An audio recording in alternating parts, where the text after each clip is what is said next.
Hello，大家好，咁就係時候講翻 DSE 題目啦。咁就2026年 DSE 都已經考完就一段時間啦。咁講翻今年份卷有啲咩嘅特別位啦。咁先講咗兩條 book 嘅題目先。今年係第一次喺 DSE 卷入邊叫你去開嗰啲purchase journal、return hours journal 嗰啲，因為之前咧最多充其量都係叫你開個 3 column cash book， 咁而 the journal 就係一個常考嘅格式啫。咁而啲 sales journal 啊、purchase journal 嗰啲咧，之前一般都淨係叫你去分辨嘅啫，即係俾啲 transaction你問你入落邊本 book， 而第一次叫你畫出嚟咧，今次係第一次。咁由於一路都冇考咧，咁可能有啲考生唔排除其實係冇乜溫個格式嘅，因為係好早教㗎嘛，應該係有機會可能係唔記得咗個格式成嘅。OK， 咁不過好簡單啫，如果你有溫到個格式就應該係送分嘅。咁首先要諗一樣嘢就係究竟 purchase journal、return hours journal 係 record 啲咩嘅交易。purchase journal 係 record 買貨 on credit。return hours journal 就係我哋買完翻嚟啦，退翻出邊啊，咁當然本身係 on credit 㗎啦。所以舉個例啊，譬如好似呢度一開始買貨 on credit， 未要入落 purchase journal 咯。咁而呢題咧，佢個 debit note 基本上冇玩嘢嘅。點解咧？通常對上嗰幾年咧，考評局都幾中意玩 debit note、credit note。就係要考你判斷翻嗰個係 return in 定係 return out。咁但係由於呢題咧，佢淨係考 purchase journal 同 return hours journal 啫嘛。咁而且好似上面咁啦，新年你知道就係我哋頭先買貨嗰個人。咁呢度都講翻新年就擺明就一定係 return out 嘅。所以呢度個 debit note 其實係冇考到任何嘢嘅，即係喺我角度就冇考過任何嘢嘅，因為你唔會唔知道係 return hours 啊。咁就係出錢咗嘅。因為根據之前出親都係要考啲學生去判斷 return in 定 return out。咁喺呢題基本上嗰個 debit note 係考唔到任何嘢，咁就冇乜 meaning 喺度啊。咁喺呢兩條 book 入邊咧，有個位係幾得意嘅，就係個日期。好啦，例如好似中間呢個為例啊，我哋咧 issue 個 purchase order to 呢個興 company。我哋實際上係唔需要喺9號入數嘅。點解咧？係因為9號呢日我哋只係落咗個 order， 批貨其實係未嚟嘅，月中先嚟。去到中間16號月中先出現。其實我哋係不會喺9號入數，係16號先入數嘅。OK， 所以如果喺9號入咗就其實應該會當錯啦。考評局應該會捉埋個日期。同一種日期嘅玩法下邊其實有類似嘅嘢嘅，嗰條 3 column cash book。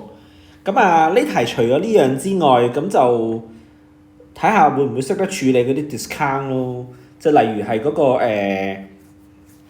呢度個 trade discount， 要知道係買貨嘅時候係直接平咗嘅咁樣，同埋要知道就係呢個，因為係直接俾錢買嘅，就唔關個 purchase journal 事，係啦。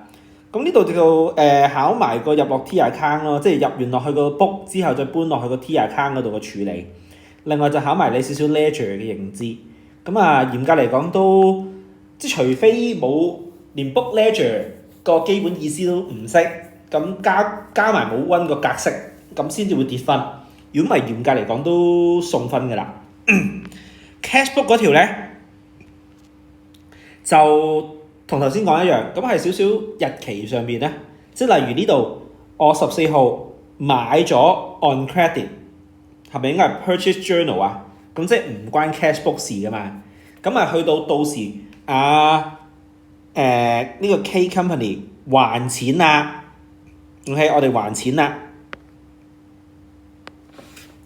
我哋先至會做翻相關嘅動作。咁而呢條題目咧，仲要留意一樣嘢就係嗱，首先一開始應該係有個 trade discount 嘅，正路係應該要 mark 翻低我哋扣咗 trade discount 爭幾多錢，最穩陣就一定 mark 低爭咗幾多錢先，mark 低完之後下邊再處理翻剩低嘅嘢。例如呢度話10日之內還錢有 discount， 咁你望翻啦，係喎，10日之內還喎。咁當我留意啦，呢度佢俾埋月頭嘅時候咧，其實本身都爭緊佢8000蚊嘅。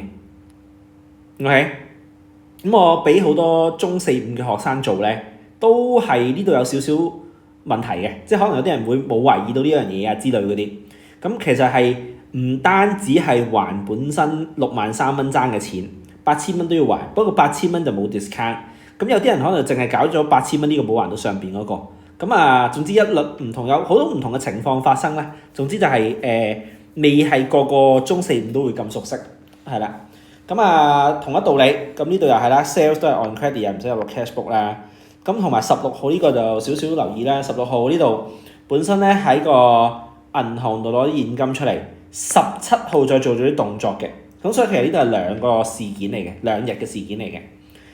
另外一個位就係我哋頭先呢個 purchase on 唔係 sales on credit 呢個 sales on credit 呢個 Mabel 呢個30號呢度俾咗支票，但係留意啦，將支票嘅日期其實係下個月，所以呢個其實係 post-dated check 係唔需要入數嘅，係不需要入數的。咁呢條題目咧，佢係 extra 再問咗有3個交易佢係咩支票咁樣嘅。即係考到你stale check post-dated check 之類嗰啲認知。咁但係今年嚴格嚟講都冇好正規考到 band rec， 已經連續2年係冇好正規考 band rec 啦。咁所以下年基本上就 band rec 見啦，係啦，咁就一定係有條可能偏難嘅 band rec 添，因為完全冇考2年啊！呢年我都唔覺得佢考㗎，我唔當佢考先喺我角度，係考少少認知嘅，即係好過完全冇考相關認知，但係真係做落去就冇一條叫正規做 band rec 嘅題目咯，咁所以就要留意翻啦。基本上其他嘅位都偏簡單㗎啦，係留意名咯，典型一般 cash book 會玩嘅名咯，就係例如呢度賣咗。OK， 賣咗一啲 candies to Carol in cash。咁咧，中4、5嗰啲學生做嘅時候咧，係有唔少人入咗 Carol 嘅，咁就錯啦。因為諗清楚個 transaction， 其實係直接做緊 cash sales， 即係 debit cash credit sales， 所以應該寫 sales 先啱，就唔應該寫Carol 嘅。咁呢個亦都係玩開 cash book 就中意玩嘅一個位啦。咁就唔好見人名就寫人名啦 ，OK， 小心啲，諗清楚個 transaction 嘅 debit credit 啦，呢個就係佢考核嘅嘢啦。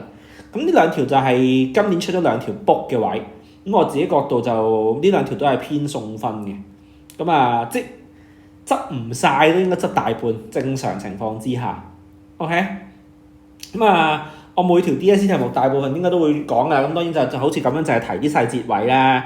咁如果你話有想詳細去講解嘅，咁就唔該 IGDM 查詢翻補習詳情啦。因為我係即時多嗰1、2日已經做咗個 answer 俾啲中6學生對㗎啦。咁就中5嗰啲同中5嗰啲就都想同佢哋睇咗大部分題目㗎啦。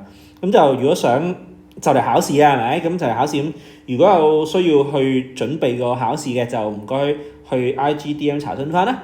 嚟緊亦都 summer course 升中6嘅 summer 都好緊要，咁就可以睇翻 IG summer course 個 post 都出咗㗎啦。咁有啲咩歡迎去問翻 ，OK？